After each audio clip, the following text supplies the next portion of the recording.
영광의 하나님을 뵙는 복된 주일 예배에 나오신 성도 여러분을 주의 이름으로 환영합니다. 다음 주일 2부 예배 후에는 우리가 재직회를 교육관에서 갖도록 하겠습니다. 그리고 오늘 예배 후에는 또 우리 사조에서 맛있는 또 국을 준비해 주셨습니다. 예배 후 우리 친교실에서 즐거운 친교 나누시기 바랍니다. 한 가지 슬픈 소식 알려드립니다. 우리 칠목장에 소속되어 있던 고 류기옥 권사님 지난 금요일 오전에 세상을 떠나셨습니다. 세상 떠나실 때까지 비록 몸이 불편해서 교회는 나오지 못하시지만은 온라인으로 계속해서 예배 들으시면서 또 이렇게 예배를 놓치지 않고 끝까지 믿음을 잘 지키시고 평화롭게 세상을 떠나셨습니다. 유족들을 위해서 우리 권사님께서 저희 교회에 출석하시면서 정말 하나님의 은혜를 사모하시는 그런 권사님이셨는데 늘 안타까워하게 생각한 것은 이렇게 젊었을 때 자녀들을 키우면서 하나님을 더 이렇게 열심히 믿었더라면 자녀들을 신앙으로 잘 키우셨을 텐데 그런 아쉬움 속에서 늘 자녀들을 위해서 손주들을 위해서 이렇게 기도해 오신 줄로 저희에게 그렇게 말씀해 주셨는데 또 이번 어머님, 할머니 죽으심을 통해서 온 가족에게 복음의 역사가 일어나기를 위해서 또 기억하실 때마다 위해서 기도해 주시면 감사하겠습니다. 이제 우리 다 함께 사도신경으로 우리의 신앙을 하나님께 고백하심으로써 10월 23일 주일 예배 우리 하나님께 드리도록 하겠습니다. 전능하사 천지를 만드신 하나님 아버지를 내가 믿사오며 그의 아들 우리 주 예수 그리스도를 믿사오니 이는 성령으로 잉태하사 동정녀 마리아에게 나시고 본디오 빌라도에게 고난을 받으사 십자가에 못 박혀 죽으시고 장사한 지 사흘 만에 죽은 자 가운데서 다시 살아나시며 하늘에 오르사 전능하신 하나님 우편에 앉아 계시다가 저리로서 산 자와 죽은 자를 심판하러 오시리라. 성령을 믿사오며 거룩한 공예와 성도가 서로 교통하는 것과 죄를 사하여 주시는 것과 몸이 다시 사는 것과 영원히 사는 것을 믿사옵나이다. 아멘. 다 함께 찬송가 55장 하나님을 찬송하겠습니다.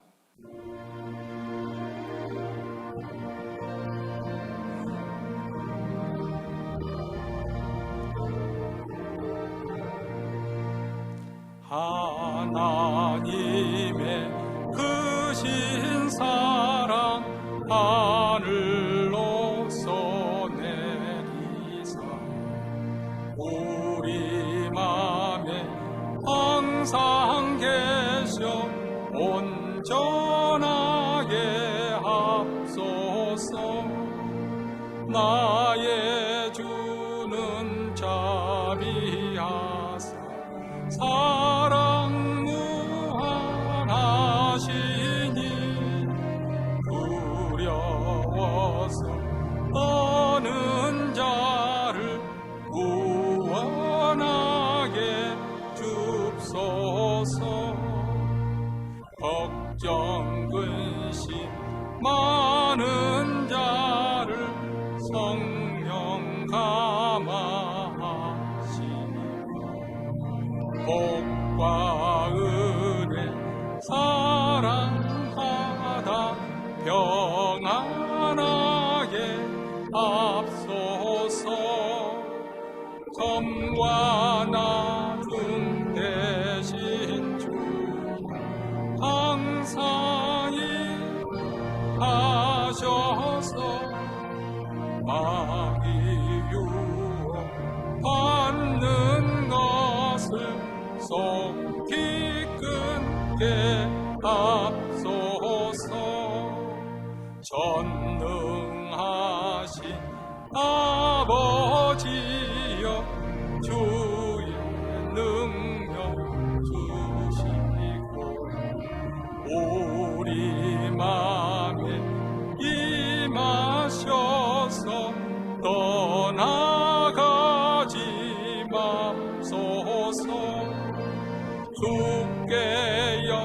영광 항상 돌 천사처럼 섬기며 주의 사랑 영영토록 찬송하게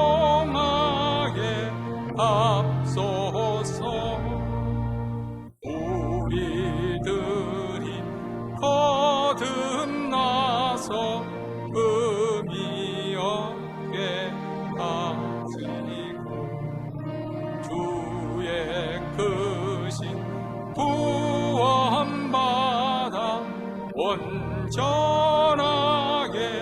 앞서서 영광에서 영광으로 천국과 이르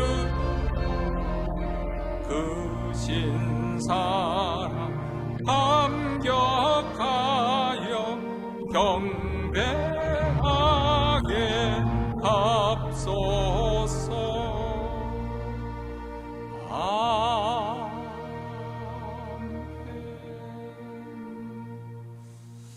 이 시간 우리 합심해서 하나님 앞에 기도할 때 먼저 오늘 예배 가운데 우리 하나님의 영광과 거룩이 나타나 저희들을 압도하여 주시고 그 거룩의 빛에 사로잡히는 축복된 예배가 되기를 위해서 기도하십시다. 몬트레는 모든 교회들, 특별히 우리 한인교회, 우리 하나님 임재가 생생하게 경험되어지는, 그래서 하나님을 만난 흔적을 안고 돌아갈 수 있도록 주여 이 예배 가운데 하나님의 영광을 나타내 주시옵소서. 두 번째는 우리가 살고 또 우리 후손들이 살 이 미국 땅을 위해서 우리 하나님의 치유하심과 고쳐주심, 회복케 하시는 은혜 넘치도록 부어주시기를, 참 어려운 가운데 이런 상황 속에서 또 어려운 시대에 살고 있는 저희들 이 미국을 우리 하나님 이제 또 선거철을 맞이해서 정말 하나님 앞에서 온유하고 겸손하고 하나님 뜻을 헤아리며 정직한 공직자들이 많이 선출될 수 있도록 위해서 기도하시고, 또 미국에는 모든 교회들, 특별히 영적 지도자들을 주님 새롭게 각성시켜 주셔서 주의 복음의 역사가 일어나는, 그래서 다시 한번 이 땅에 부흥이 임할 수 있도록 미국을 위해서 기도하십시다. 세 번째로는 우리 각자 우리 자신의 간절히 소원하는 기도 제목을 하나님께 아뢰면서 우리 자녀를 위해서 직장과 우리 장래 소원하는 바를 하나님께 아뢰고, 또 목장 식구들 가운데 어려운 공경을 겪고 있는 분들, 또 병상에 누워 계신 분들, 상을 만난 가정을 위해서 이 시간 다 함께 하나님 앞에서 간절한 마음으로 통성으로 기도하겠습니다. 은혜로우시고 자비로우신 하나님 아버지, 오늘도 복된 주일을 맞이해 살아가는 성도들 한자리에 불러 모아주셔서 감사합니다. 그리스도의 보혈을 힘입어 은혜 보좌 앞에 나왔사오니 주여 주께서 저희들을 기뻐하시며 환영하시며 우리에게 아버지 위로하시고 아버지의 새 힘을 부어주시며 하나님의 은혜로 충만케 되는 귀한 예배가 이루어지기를 원합니다. 무엇보다도 예배 가운데 우리 하나님의 영광이 나타나서 하나님의 영광의 빛에 압도되게 하시고 기에 사로잡히는 축복된 시간이 되게 하여 주시옵소서. 몬트리는 모든 교회들, 특별히 우리 한인교회 우리 하나님 아버지, 주께서 아버지 주의 영광이 나타나 우리 하나님의 임재를 생생하게 경험하는 예배가 이루어지게 하시고 모든 성도들이 하나님을 만나는 흔적을 안고 돌아가는 귀한 은혜가 되어지기를 원합니다. 예배 시간을 통하여 아버지 하나며 주여 다시 한번 인생의 터닝포인트가 이루어지는 축복의 시간, 은혜의 시간이 되기를 원하고 우리 하나님의 영광을 보는 귀한 아버지 은혜의 축복의 시간이 되게 하여 주시옵기를 원합니다. 하나님, 우리가 사는 이 미국 땅, 또 우리의 후손들이 살 이 미국 땅을 위해서 기도합니다. 하나님, 이 땅을 고쳐 주시옵소서. 아버지 하나며 새로 치료하여 주시옵소서. 회복시키시는 은혜가 있기를 원합니다. 시대적으로 가장 위태한 이런 상황 속에서 아버지의 경제적 위기 속에서 여러 가지 도전을 받고 있는 이 미국이 다시 한번 아버지와 새롭게 회복되기를 원합니다. 선거의 아버지 하나며 참으로 하나님을 두려워하고 하나님을 경외하고 겸손히 하나님을 섬기는 그런 정직한 공직자들이 많이 선출될 수 있도록 우리 하나님 그 가정 간에 개업하여 주시고 간섭하여 주시기를 원합니다. 하나님, 미국에는 모든 교회들 우리 하나님께서 아버지 다시 한번 각성시켜 주시고 분케되는 귀한 역사가 임할 수 있도록 우리 하나님 도와주시옵소서. 오늘도 각자 기도점을 가지고 주님 앞에 나와 부르짖어 기도합니다.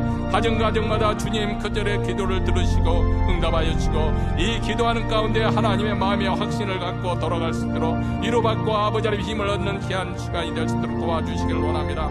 아픈 자들 치유하여 주시고 아버지의 병든 자도 고쳐주시고 상한 심령들 회복게 되고 아버지 하나님의 사명을 받는 그늘의 자리가 되길 원합니다.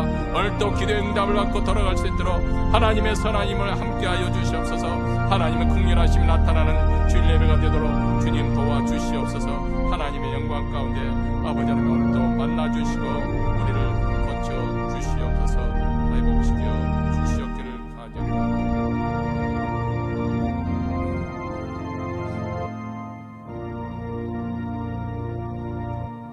하늘에 계신 우리 아버지여, 이름이 거룩히 여김을 받으시오며 나라의 임하옵시며 뜻이 하늘에서 이룬 것 같이 땅에서도 이루어지이다. 오늘날 우리에게 일용할 양식을 주옵시고 우리가 우리에게 죄진 자를 사하여 준 것 같이 우리 죄를 사하여 주옵시고 우리를 시험에 들게 하지 마옵시고 다만 악에서 구하옵소서. 대개 나라와 권세와 영광이 아버지께 영원히 쌓옵나이다. 아멘. 하나님 말씀은 사도행전 28장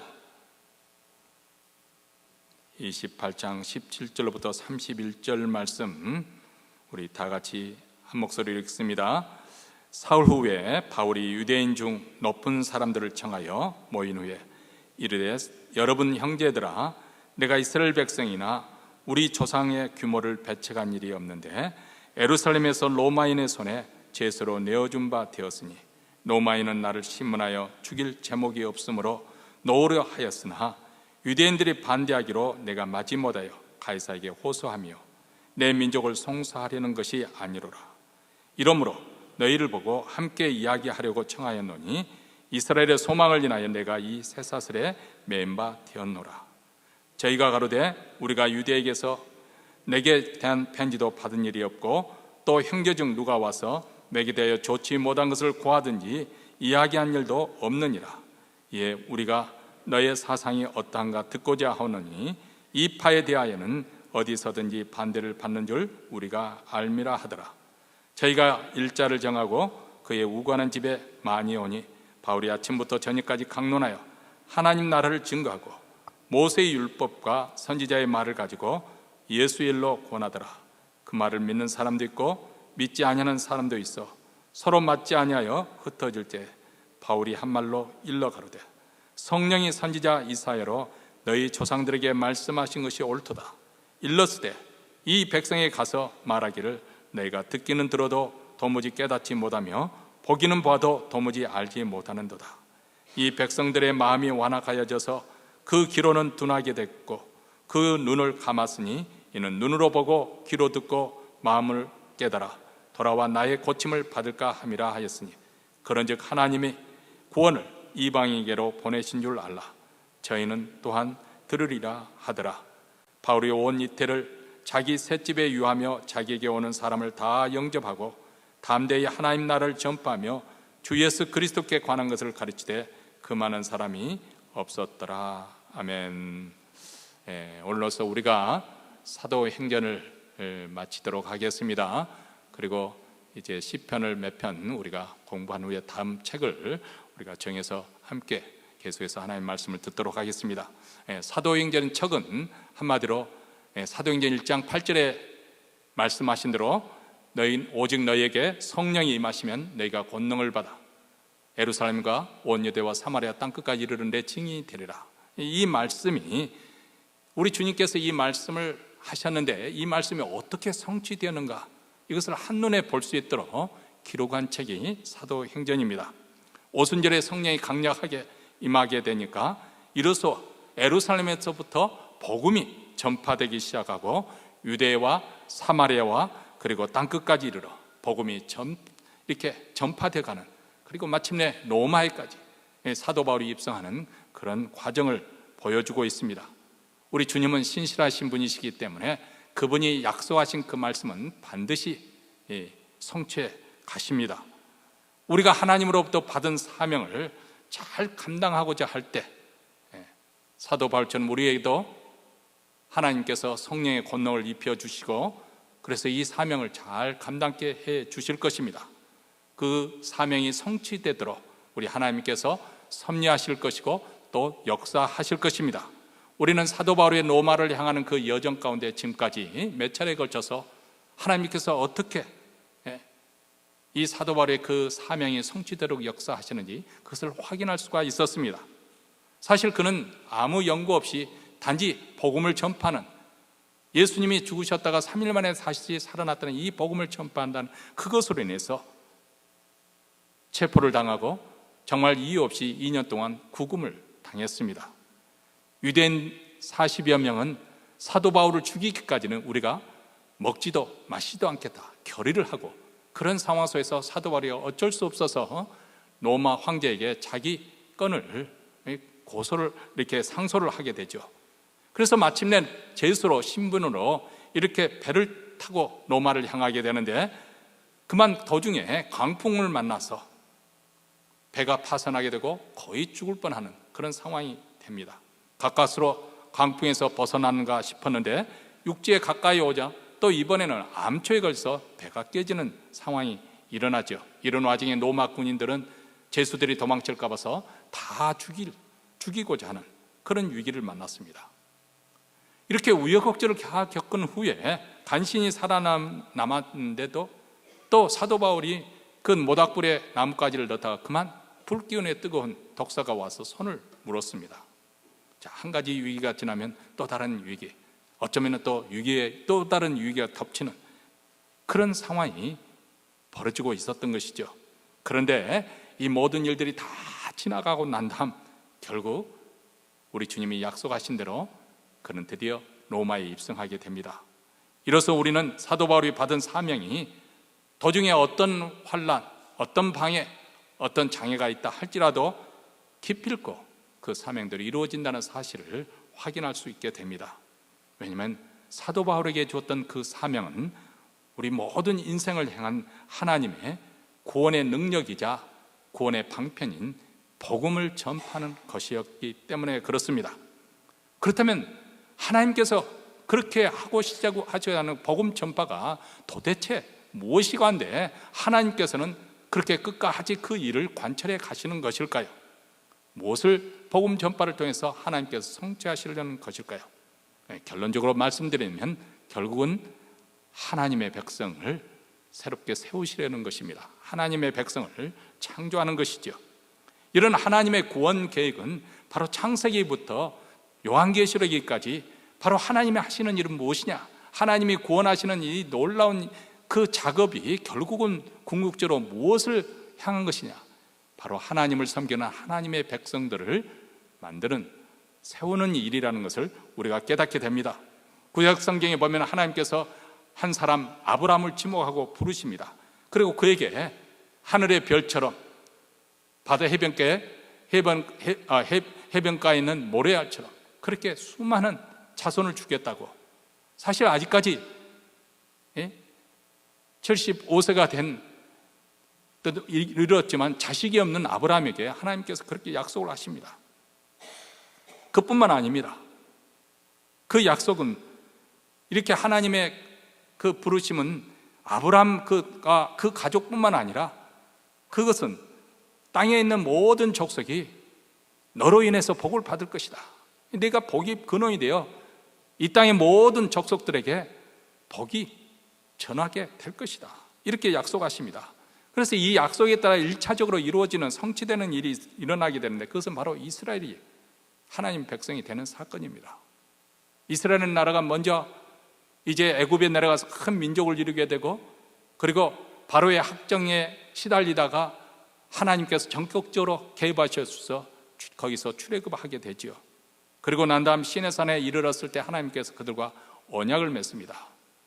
나는 너희의 하나님이 될 것이고 너희는 내 백성이 될 것이다. 한마디로 말하면 하나님이 책임져 주시는 하나님의 백성이 되게 하시겠다는 것입니다. 근데 우리가 이미 아브라함에게서 보았던 것처럼 하나님의 구원의 계획은 단지 이스라엘 백성들에게만 해당되는 것이 아니라 그것은 바로 온 세상, 바로 이방인들에게까지 포함되는 그런 복이었습니다. 이스라엘 뛰어넘어서 이방인들도 복을 받는 것이죠. 그렇기 때문에 이스라엘이 패역과 배약 그리고 반역, 불신앙과 불순종의 전에서 국가가 패망을 당하고 결국 바벨론 포로 생활로 끝났지만은 그러나 그것으로 하나님의 약속이 폐기된 것은 아닙니다. 우리 하나님께서는 그 가운데서도 새 언약을 세우실 것을 약속해 주시죠. 그 새 언약이 무엇이냐면 이번에는 짐승의 피를 뿌려서 그 시내산에서 뿌렸던 그런 식으로 세웠던 언약이 아니라 하나님의 아들이신 예수 그리스도의 피로 세우시는 새 언약입니다. 예수님의 십자가의 죽음을 내 죄를 위한 대속의 죽음으로 속죄 제물로 드렸다는 것을 믿는 이들에게 우리 하나님께서는 그들에게 죄사함을 주시고 구원을 얻게 하십니다. 그리고 구약 시내산에서 짐승의 피를 뿌려서 하나님 백성이 되는 그 의식, 언약을 맺은 것처럼 그리스도의 피로서 이제 새로운 이스라엘, 하나님의 백성이 출현하게 되는 것이죠. 바로 그렇게 해서 출현한 백성들이 예수를 믿는 우리들입니다. 우리를 어둠의 권세에서 구출해서 하나님 나라에 들어가게 하신 것입니다. 예전 이스라엘 백성들을 출애굽해서 애굽의 학정에서 바로의 학정에서 구출해서 하나님께서 가나안 땅에 들어가게 하시는 것처럼 우리를 어둠의 권세에서 사망의 권세에서 하나님의 아들 예수 그리스도의 나라로 우리를 옮겨 살도록 하게 하십니다. 그래서 바로 이 땅에 살면서도 우리는 하나님의 백성으로서 하나님의 통치를 받게 되고 하나님의 보호를 받습니다. 하나님 나라의 생명과 의와 거룩과 기쁨과 감격으로 이 땅에서도 살아갑니다. 물론 이 땅에서 우리도 당하는 고난이 있습니다. 세상 사람들도 우리에게도 어려운 일이 겪게 되어 있습니다. 근데 그렇지만은 이전에 예수 믿기 전에는 그것이 우리에게 소위 말하지만 망하게 하는 그런 우리를 힘들게 하는 것으로만 생각되는데 생고생하게 하는 것으로 생각되는데 이제는 이것이 우리에게 믿음의 단련의 도구가 되는 것이죠. 그래서 우리가 이것을 잘 인내하면서 믿음으로 극복하게 되면 장차 예수 그리스도께서 다시 오시면 우리는 완성된 그런 하나님의 나라, 그곳에서 우리는 이 땅에서 마저 누리지 못했던 그 놀라운 그 이상의 복락도 이루 말할 수 없는 그런 복락을 누리며 살게 될 것입니다. 자, 이 복은 바로 예수 그리스도, 그분이 하나님의 아들이시고 그분의 죽음이 바로 내 죄를 위한 속죄 제물이 되셨다는 그것을 믿는 이들에게, 모든 이들에게 이 복을 주십니다. 이것은 유대인뿐만 아니라 이방인들, 모든 사람에게 차별 없이 부한 자나 가난한 자나 학식의 유부를 잘못하고 남녀노소를 가리지 않고 차별 없이 넘치도록 주시는 복입니다. 사도 바울은 이런 하나님의 장엄한 구원 계획을 깨달았기 때문에 자기의 목숨을 걸고 온 땅에 다니면서 복음을 전파하려는 것이고, 또 이 복음은 하나님의 구원의 능력이고 방편이 되기 때문에 복음이 전파되는 곳마다 생명의 역사가 일어나는 것이죠. 그리고 복음이 온 땅에 전파되어 많은 사람들이 구원받는 것, 이것이 하나님의 뜻이기 때문에 이 복음의 역사는 결단코 어떤 장애나 어떤 방해를 받는다고 해서 무너지지 않습니다. 여기에 어떤 것도 묶이지도 않습니다. 복음은 자유한 것입니다. 자, 오늘 마침내 사도 바울이 로마에 입성한 그 사도 바울이 도착한 사흘 후에 유력한 유대인들을 다 청해서 자기의 자신에 대해서 이렇게 변론을 하죠. 내가 죄수로 로마로 끌려온 것은 내가 어떤 잘못이 범죄한 일이 있어서 그런 것이 아니다. 그래서 로마인들은 내가 잘못한 것이 없는 줄 알고 풀어주려고 했지만 유대인들이 한사코 나를 고소를 하니까 나는 어쩔 수 없이 황제에게 상소를 해서 이곳에 온 것이다. 내가 이렇게 한 것은 내가 저들을 향해서, 아니면 유대인 내 민족을 향해서 내가 어떻게 고소를 하려고 그런 것은 아니다. 내가 이렇게 죄수로 이 로마에 오게 된 것은 단지 우리 민족의 소망, 바로 예수 그리스도의 일로 내가 이렇게 족쇄에 챈 몸이 된 것이다. 이렇게 호소를 합니다. 그래서 이에 대한 자세한 이야기를 듣고자 날짜를 정하죠. 그때 많은 유대인들이 와서 사도 바울에게 말씀을 듣습니다. 열정을 다해서 사도 바울은 하나님 나라를 증거하는데 오늘 보면 23절에 이렇게 말합니다. 저희가 일자를 정하고 그의 우구하는 집에 많이 오니 바울이 아침부터 저녁까지 강론하여 하나님 나라를 증거하고 모세의 율법과 선지자의 말을 가지고 예수의 일로 권하더라, 이렇게 말합니다. 즉 사도 바울이 하루 종일 구약 성경을 가지고 무엇을 했냐면 구약 성경에 예언됐던 것, 여기 보면 모세의 율법과 선지자의 말, 그렇게 표현했는데 이것은 구약 성경을 표현하는 말입니다. 이 구약 성경에 메시아에 관한 예언이 있지 않느냐, 이 예언이 어떻게 예수 그리스도 그분을 통해서 성취되었는지 그것을 하루 종일 하나님 나라에 관해서 하루 종일 그렇게 논증을 해서 그들을 설득했다는 것입니다. 그런데 저들이 떠나면서, 왈가하면서 떠나면서 의견이 아주 분부한 채로 떠났습니다. 흩어져 돌아가는 그들을 향해서 사도 바울이 이사야 선지자의 글을 인용해서 말합니다. 25절부터 28절에 나오는 말씀입니다. 성령이 선지자 이사야로 너희 조상들에게 말씀하신 것이 옳도다. 일렀을 때 이 백성에 가서 말하기를 너희가 듣기는 들어도 도무지 깨닫지 못하며 보기는 보아도 도무지 알지 못하는도다. 이 백성들의 마음이 완악하여져서 그 귀로는 둔하게 듣고 그 눈은 감았으니 이 눈으로 보고 귀로 듣고 마음으로 깨달아 돌아와 나의 고침을 받을까 함이라 하였으니 그런즉 하나님의 이 구원을 이방인에게로 보내준 줄 알라. 저희는 또한 들으리라 하더라. 자, 유대인들은 자기들이 구약 성경에 능통하고 또 조상들로부터 내려왔던 이 신앙의 유전을 잘 전수받아서 자기들은 신앙생활을 잘하는 것으로 그렇게 생각했습니다. 이것이 저들의 교만이 되었습니다. 그리고 그 교만으로 인해서 영적으로 우둔하게 되어 진리의 말씀을 받아들일 수 없는 그런 상황이 되었다는 것입니다. 심령이 혼미해져 가지고 영적으로 보아야 될 것을 보지 못하고 들어야 될 것을 듣지 못하고 결국 그들이 받은 그 밥상이 올무가 되었다. 하나님께서 이스라엘 백성 특별히 사랑하셔서 그들 제사장의 나라로 거룩한 백성으로 삼아주셨는데 이렇게 풍성한 식탁을, 이 밥상을 차려줬는데 그것이 오히려 그들의 올무가 됐다는 것입니다. 그 때문에 교만해져서 복음을 영접하지 않고 구원의 역사를 막아버리는 그런 불행이 되었다는 것입니다.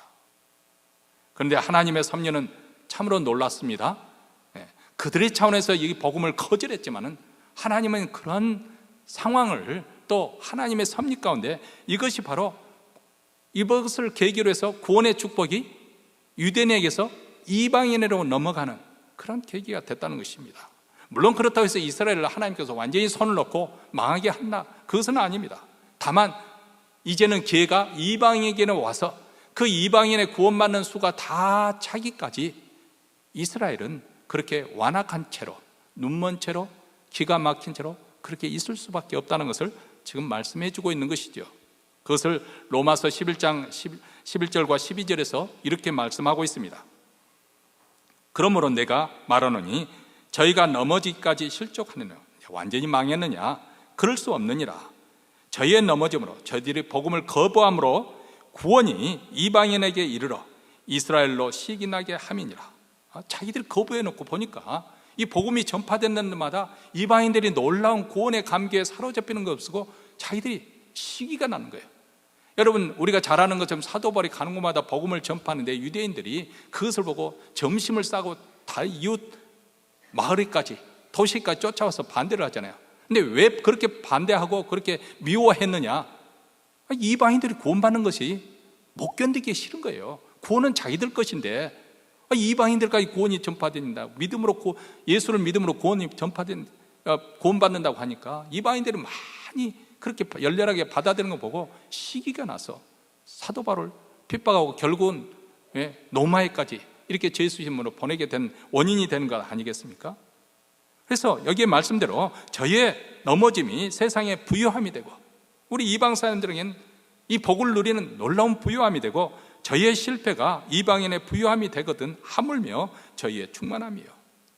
물론 결론 나중에 이스라엘 백성들도 이 구원의 축복을 누리게 될 것이겠지만은 그러나 아직은 아니라는 것입니다.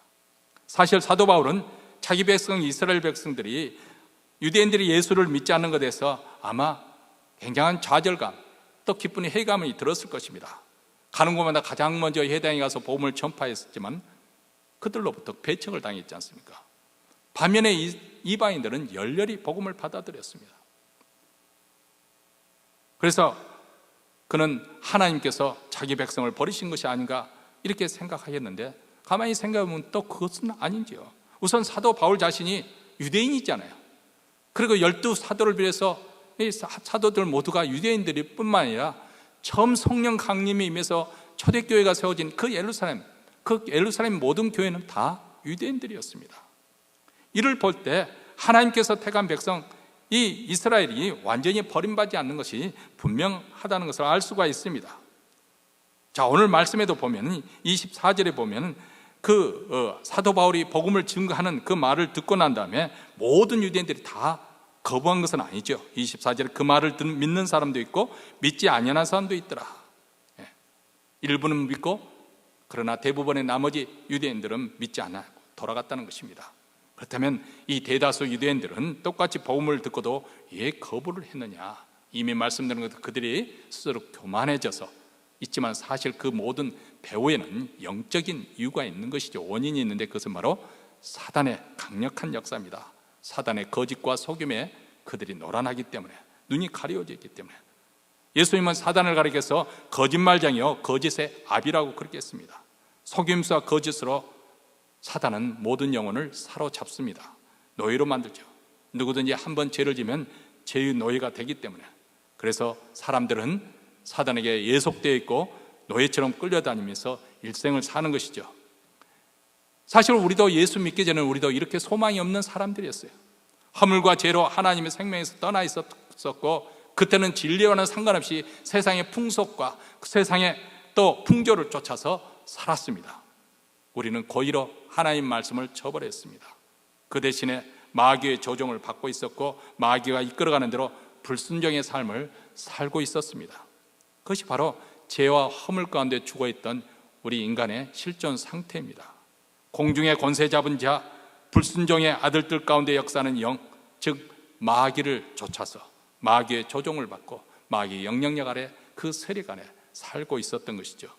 그렇기 때문에 지금도 세상 사람들은 복음을 거부하는 거죠.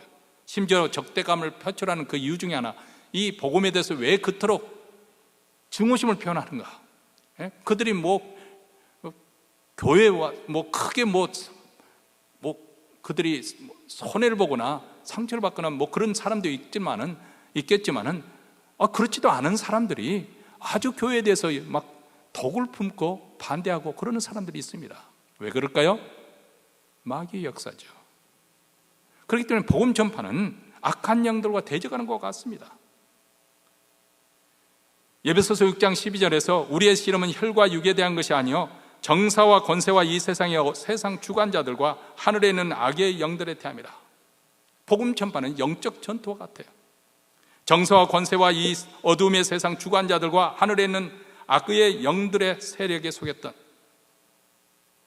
우리를, 이런 세력 아래 포로 자였던 우리를 예수 그리스도의 이 복음으로 인해서 우리가 해방되었습니다. 자유케 되었습니다. 죄와 사망의 권세로부터 자유하게 됐고, 어둠의 세력으로부터 자유하게 됐고, 어둠의 권세에서 구출돼서 빛의 나라, 하나님의 아들의 나라로 우리는 옮김을 받았습니다. 목사님, 지금 제가 사는 거 보니까 별로 달라진 것도 없는 것 같은데요. 한 가지 분명한 사실이 있어요. 아직 우리가 제 예수관을 완전히 벗어버리지 못하고 예수 성품을 완전히 끊어버리지 못하기 때문에 우리가 자주 넘어질 수도 있고 또 계속해서 질질 끌려다니는 삶을 살 수도 있습니다만은, 적어도 그것 때문에 마음 아파하는 그런 성도의 삶이라고 한다면, 그런 신앙인 생활이라고 한다면, 적어도 그 사람은 이미 옮겨진 거예요. 이미 옮겨졌어요. 미국의 땅에 우리는 속에서 미국 시민권이 되었으면 이 땅의 통치를 받는 것처럼 이미 옮겨진 거예요. 하나님의 백성이 된 것입니다. 여러분, 사도 바울은 비록 로마의 죄수로 끌려왔고 또 가택연금이 되었지만은 사실 자유했습니다. 여러분, 사도행전 30절과 31절에서 아주 자유의 기쁨이 출렁거리고 있지 않습니까? 바울이 온 이태를 자기 셋집에 유하며 2년 동안 자기 셋집에 세를 얻은 그 집에 유하면서 자기에게 오는 사람을 다 영접하고 담대히 하나님 나라를 전파하며 주 예수 그리스도에 관한 것을 가르치되 그 많은 사람이 없었더라. 이번 자기 셋집에 다 영접하고 담대히 그만한 사람이 없다. 자유의 냄새가 아주 물씬 풍기는 그런 표현들입니다. 한마디로 하면 몸은 비록 죄수였지만은 복음을 전하는 일은 아무런 거리낌을 받지 않는 자유한 몸이었다. 물론 남들처럼 놀러 다는 일, 세상을 즐기러 한다면 얼마나 구속방하는 것이 답답합니까? 집에만 머무는 거 얼마나 힘들겠어요. 그런데 복음 전한 일을 최고 사명으로 알았던 사도 바울에게서는 감옥이나 궁궐이나 아랑곳하지 않습니다. 복음만 전할 수만 있다면 그는 어디서나 자유인이었습니다. 그래서 훗날 그가 다시 재차, 이번에는 가택연금이 아니라 감옥, 로마에 있는 감옥소에 갇혔을 때 그가 쓴 편지가 바로 중에 하나가 빌립보서죠. 그 빌립보 교회에 향해서 자기에게 선교 헌금을 조금 물질적으로, 금전적으로 도움을 주고 계속 기도하면서 후원했던 그 교회 성도들에게 이렇게 표현을 합니다. 빌립보서 1장 12절부터 14절에 있는 말씀입니다. 형제들아, 내가 당한 일이 도리어 복음 전파에 진전이 된 줄을 너희가 알기를 원하노라. 이러므로 나의 매임이 그리스도 안에서 모든 시대양과 그 밖에 모든 사람에게 나타났으니 형제 중 다수가 나의 매임으로 말미암아 주 안에서 신뢰함으로 겁없이 하나님 말씀을 더욱 담대히 전하게 되느니라. 자, 여기 보면 갇혀있는 상황인데도 오히려 복음 전파에 큰 진전이 있었다. 사실 열정적으로 지난날 선교여행을 세계 곳곳에 다니면서 지금의 터키 소아시아와 또 그리스 본토, 그리스의 해변에 있는 모든 도시들 이렇게 다니면서 복음을 전했던 그 사도 바울. 근데 2년 가까이 로마에 갇혀서 감옥 생활하고 있습니다. 발이 묶여 있습니다. 자유롭지 않아요. 가택연금을 당했든지 로마 감옥소에 갇혔든지. 그런데 오히려 이런 상황에서도 복음의 전파에서는 큰 진전이 있었다. 왜요? 우선 첫째로 시위대, 사도 바울을 구금하고 있는 이 로마 군인들에게 복음이 전파되기 시작한 것입니다. 많은 사람들이 왜 저가 죄수가 됐는지, 뭐 사회적인 어떤 범죄, 살인을 행한 자거나 아니면 무슨 거짓말, 횡령을 했다든지 뭐 이런 제목이 아닌데 왜 저는 죄수가 되는가? 사람들이 궁금증을 갖게 되니까. 그래서 사도 바울이 자기를 변론하다 보니까 복음이 증거되는 거죠. 많은 사람들이 그가 믿는 예수가 누구인가 궁금하게 되고 예수 그리스도의 복음을 듣게 되므로 그들 가운데 많은 사람들이 그리스도인이 되었을 것입니다. 그뿐만 아니라 사도 바울이 그런 감옥 속에서 그렇게 복음을 전하는 것을 보고 분발해서 오히려 형제들이 복음을 열심히 전하는 그런 역사가 일어났다는 것입니다. 그래서 복음에 진전이 있었다. 과연 우리 하나님의 생각은 인간의 생각과 다릅니다. 하나님의 길은 우리 인간의 길과 다릅니다. 하나님의 지혜와 지식은 부유해서 우리가 그의 판단은 측량할 길이 없습니다. 하나님께서 바울을 로마로 부르시되 죄수의 몸으로 부르실 줄 누가 알았겠어요? 물론 바울은 언제나 로마로 가기를 원했습니다. 왜냐하면 로마를 근거지로 해서 이제 그 당시 땅끝이라고 여겨지는 스페인까지, 스파냐, 오늘날의 스페인까지 그것에 가기를 원했기 때문에 그는 언제나 로마를 가는 놈이 있으면, 그러나 이렇게 죄수의 신분으로 로마에 갈 줄을 몰랐던 것이죠. 그리고 로마에 가서도 2년 동안 연금상태에 갇혀 있어야 됐습니다. 아니, 연금상태에 풀렸으면 더 많이 하나님 일을 할 수 있을 것 같습니다. 그런데 이런 상황에서 하나님은 그를 통해서 놀라운 일을 행하고 계셨습니다. 자, 우리는 사도행전을 마치면서 대략 하나님께서 지금 로마에 갇혀있는 이 상황 속에서 무엇을 어떻게 일을 행하고 계시는가, 우리 다시 한번 정리해 본 세 가지로 정리를 하겠습니다. 우선 첫째로는 이미 우리가 계속해서 다시 반복해서 듣고 있던 것이죠. 그가 죄수의 신분이 되었기 때문에 보통 사람으로서는 미칠 수 없는 그 영역까지, 그 장소까지 가서 복음을 전파할 수 있게 되었다. 우선 그가 접촉한 모든 사람들은 로마 군인들이잖아요. 그리고 신문과 재판을 받기 위해서 그동안 왕과 총독들과 고관들과 제사장들과 장로들, 그들 앞에서 복음을 전파했어요. 아니면 복음을 전파해서 내가 돈을 줄 테니까 와서 와라 해도 다 모을 수 없는 사람들이에요. 그 사람들은 어떻게 일개 사도 바울을 상대할 사람들이 아니잖아요. 무시를 하는 사람들이지 않습니까? 그런데 그들이 자리를 만들어 놓고 신문하겠다고 자리를 만들어 놓고 있으니까 사도 바울이 자기를 변론하다 보니까 복음을 증거하게 된 것이죠. 심지어는 나중에 로마에 들어가서 로마 황실에까지 복음이 증거되기 시작하고 이렇게 복음이 사방으로 이렇게 번지기 시작하는 것이죠.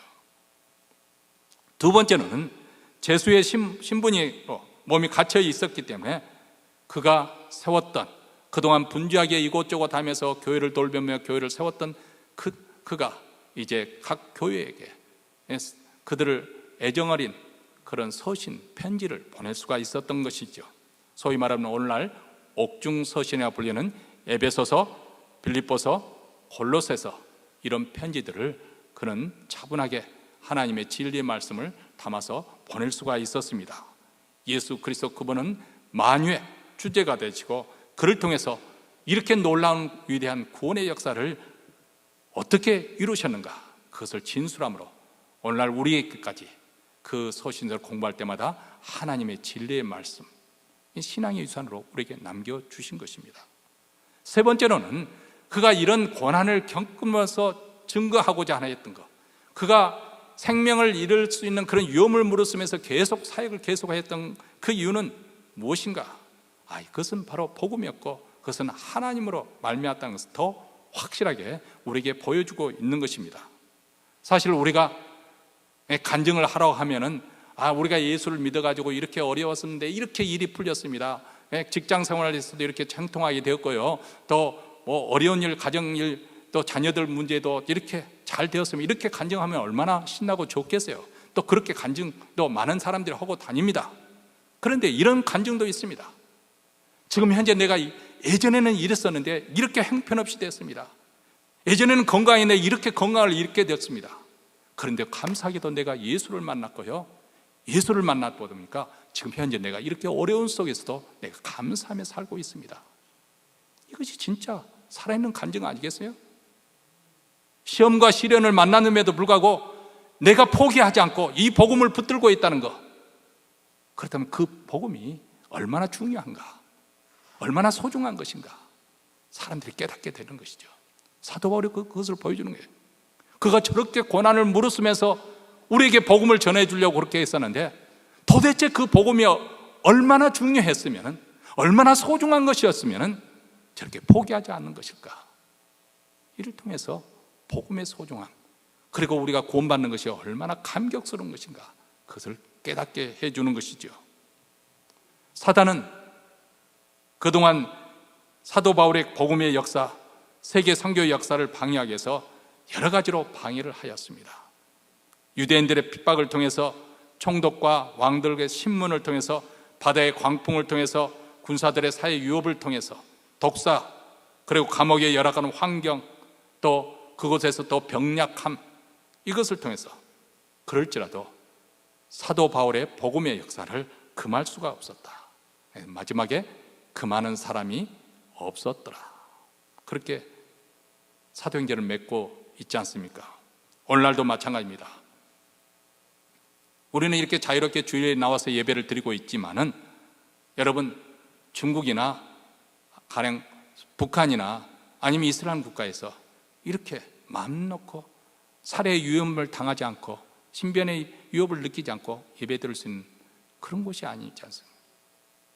지금도 아프리카에서는 기독교에 대한 그런 그 핍박으로 인해서 아주 극렬한 이슬람 원리주의자들에서 과격한 사람들에 의해서 살해를 당하는 일이 빈번하게 일어나고 세계 곳곳에 그런 일이 많이 일어나고 있습니다.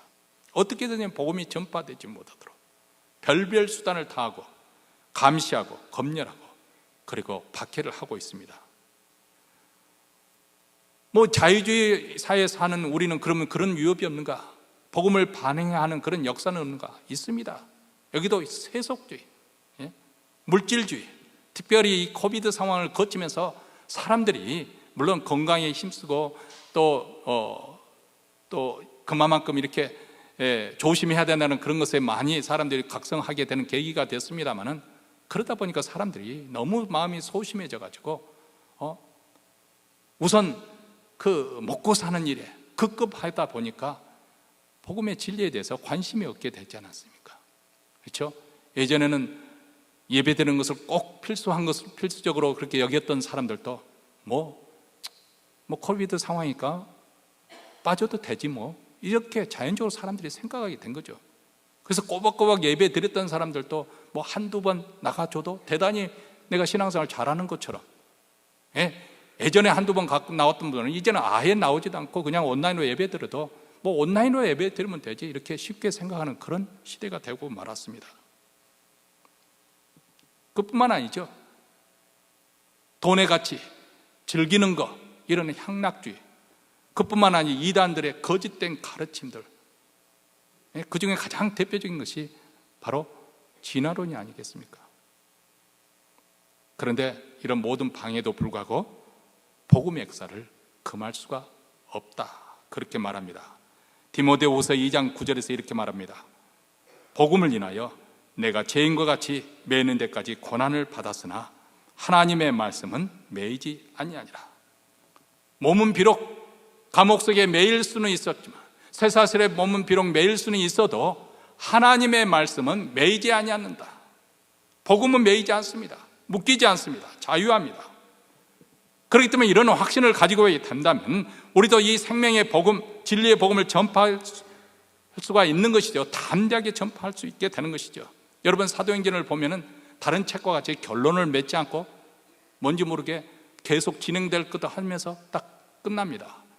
사도 바울이 예루살렘에서 복음을 전하다가 한참 전하는 것처럼 화놓고 끝나버리잖아요.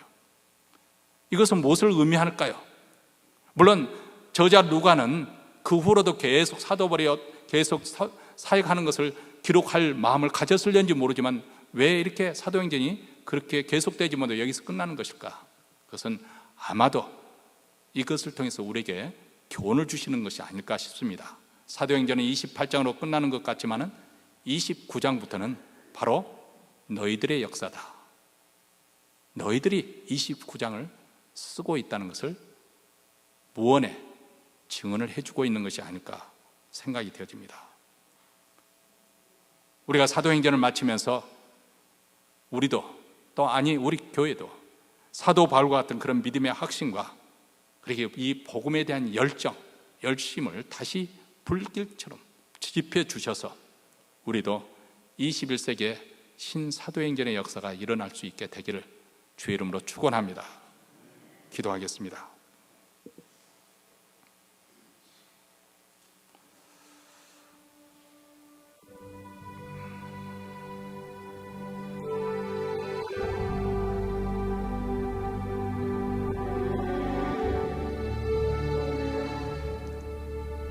사랑하는 성도 여러분, 복음은 문자 그대로 기쁜 소식입니다.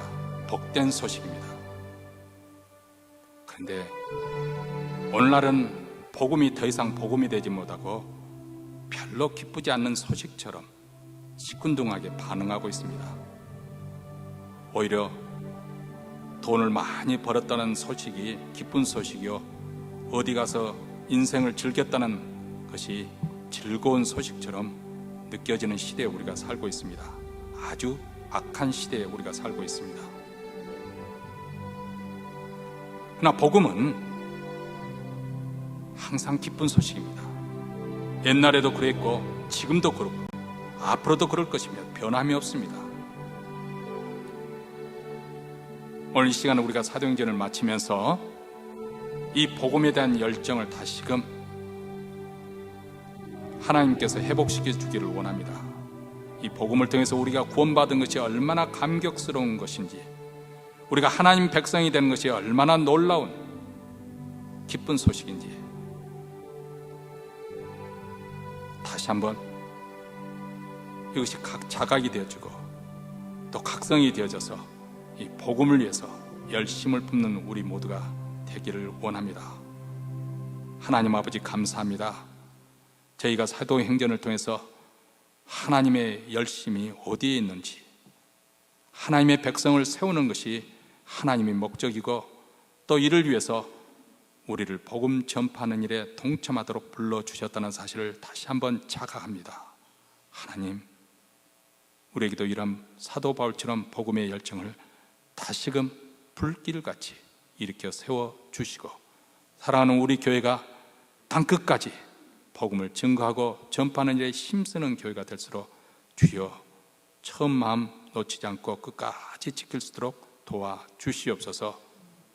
우리 주 예수 그리스도 이름으로 기도합나이다. 아멘. 우리 찬송가 268장 가사의 의미를 생각하시면서 우리 힘있게 부르십시다.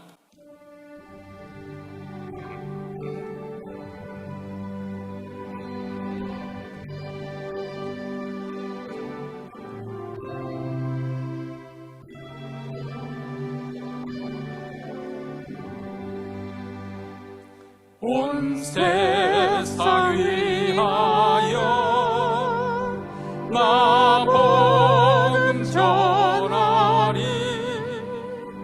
만 백성 모두 나와서 주 말씀 들어라. 죄 중에 빠져서 헤매는 자들아, 주님의 음성 붙들고 너 구원 받아라. 전하고 기도해 매일 증인 되리라. 세상 모든 사람들 듣고 그 사랑을 알도록 온 세상 위하여 이 복음 전하리. 저죄인 회개하고서 주 예수 믿어라. 이 세상 구하려 주 돌아가신 것 나 증거하지 않으면 그 사랑 모르니. 전하고 기도해 매일 증인 되리라. 세상 모든 사람들 듣고 그 사랑 알도록 온 세상 위하여 주의 임하니. 주 예수 이름 힘입어 이 복음 전하자. 먼 곳에 나가서 전하지 못해도 나 어느 곳에 있든지 늘 기도 힘쓰리. 전하고 기도해 매일 증인 되리라. 세상 모든 사람들 듣고 그 사랑 알도록.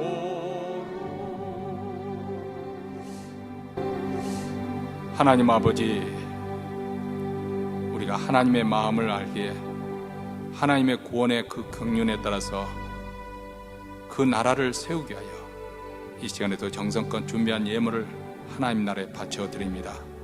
이 물질이 쓰는 것마다 우리 주 예수 그리스도의 복음이 땅끝까지, 특별히 우리 북한 동포에까지 전파되게 하시고, 사랑하는 교회가 더욱더 이 사명을 잘 감당할 수 있도록 주여 말씀과 기도로 다시 한번 흥왕하게 하시며, 또 오늘 때 예배에 나온 사랑하는 성도들, 그들의 심령 속에 다시 한번 구원의 감격과 복음의 열정이 회복되며 이 복음의 역사가 자자손손 잘 전승될 수 있도록 주께서 은혜를 더하여 주시옵소서. 이제는 우리 주 예수 그리스도의 은혜와 하나님 아버지의 무한하신 사랑과 성령의 교통하심이 오늘 말씀을 듣고 다시 한번 복음의 역사에 힘껏 동참하기로 다짐하며 이 자리를 떠나는 사랑하는 주의 백성들, 그 가정과 기업과 교회 위에 영원토록 함께 있을지어다. 아멘.